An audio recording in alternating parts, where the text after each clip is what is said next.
Assalamualaikum warahmatullahi wabarakatuh. Ini kita bikin lagi ya video tentang cara setting termostat STC 1000 yang difungsikan untuk heating atau pemanas. Nah, karena ini posisinya di inkubator atau di mesin tetas, tentunya fungsi termostat ini untuk menghangatkan. Sebelum kita set, ada baiknya kita cek dulu panah ke atas. Ini untuk ngecek di suhu berapa maksimalnya dia memanaskan.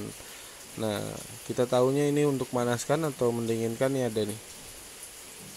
Kalau untuk mendinginkan, titik merahnya ini di sini di cool.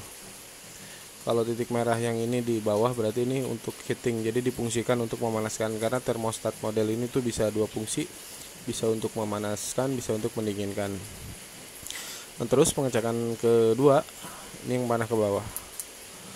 Di sini tertulis 2.0 derajat Celcius, itu artinya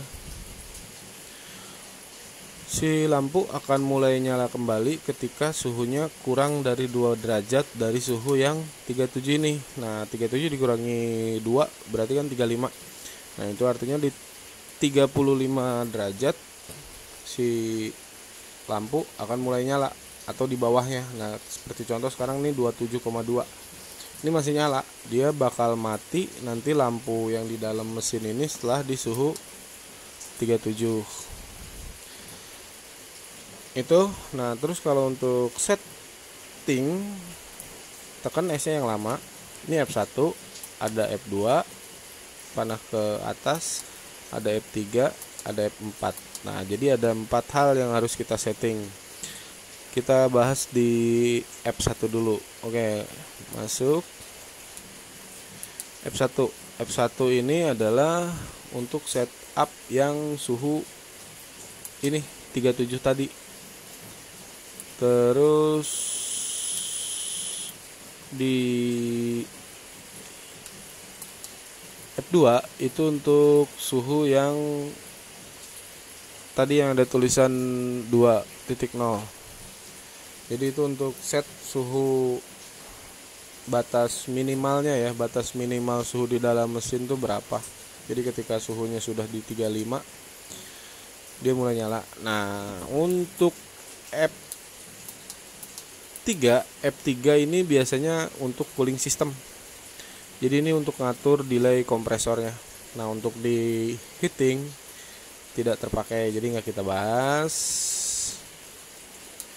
Sedangkan F4 ini untuk kalibrasi.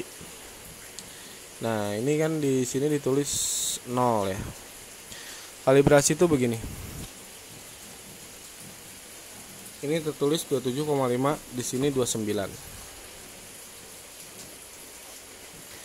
Setelah kita amati beberapa lama, misalkan ini tetap di 27, ini tetap di 29.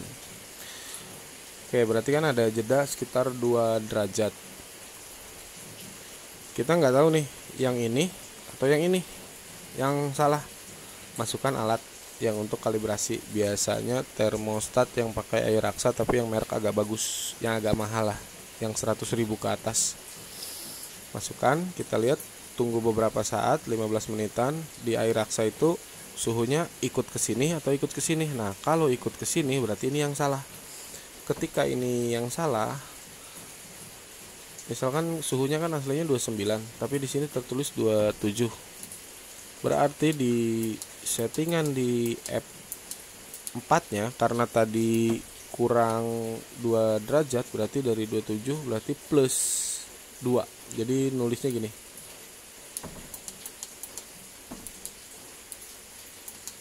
Nah, jadi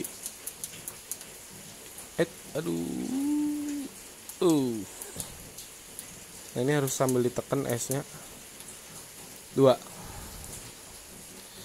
Oke, kita lihat. Nah, secara otomatis kita membenarkan settingan dia. Itu kan kira-kiranya begitu. saya balikin lagi, takut lupa nanti mau dikirim soalnya. Ini min lagi kelewat. Nah ini udah balik lagi ke 0. Jadi itu F4 untuk kalibrasi. Nah untuk settingnya sendiri, ini si S ditahan lama, F1 tekan lagi. Ini di 37. Kalau kita mau naikkan, tekan S nya dulu, baru tekan panah. Nah kayak gitu. Soalnya kalau kita cuma tekan panahnya doang, S nya nggak ketekan kayak gini, balik-balik mulu. Kenapa sih harus pakai settingan kayak gini ya, susah ini tangan. Nah udah, kita balik lagi. Jadi itu untuk heating, misalkan kita dari 37 pengen disetting ke 38 atau 39, jadi yang dirubah F1 nya aja. Untuk F2 nya sudah, terkecuali kita mau ngerubah batas minimalnya, suhu bawahnya. Misalkan kita pengennya jedanya 1 derajat aja, ya udah tinggal dirubah jadi angka 1.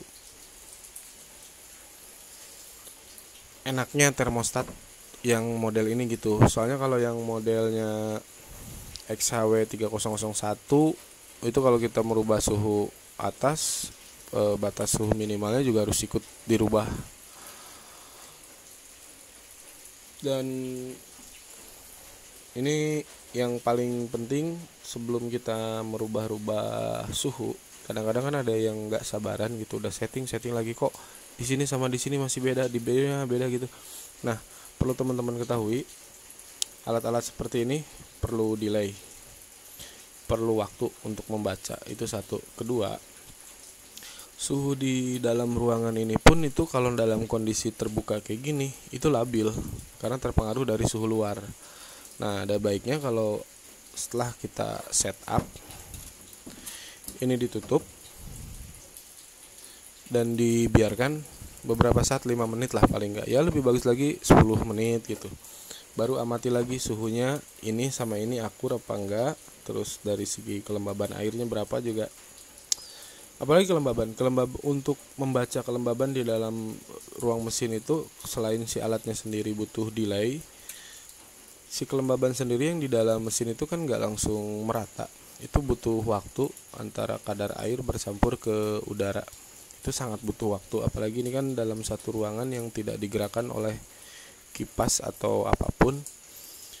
Makanya ya harap bersabar. Biasanya sih paling minim itu 15 menit baru kita bisa ambil keputusan kelembaban itu naik atau turun. Itu hal yang sering dilupakan.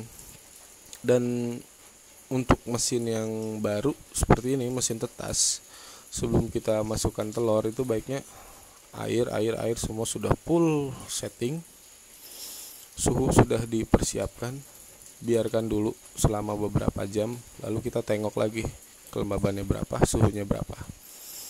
Nggak bisa langsung main masukin telur, karena apa? Kondisi mesin belum stabil, kita sudah masukin telur ya sama aja merusak telur itu sendiri. Jadi pengoperasian mesin tetas tuh nggak bisa langsung instan, tapi si mesin harus running dulu, panas dulu, stabil dulu, baru telur bisa masuk. Jadi gitu deh, itunya tipsnya supaya menetaskan juga lancar, persentase tetasnya tinggi. Hal penting yang sering dilupakan itu langsung masukin telur tanpa merunningkan mesinnya terlebih dahulu sampai siap. Oke, assalamualaikum warahmatullahi wabarakatuh.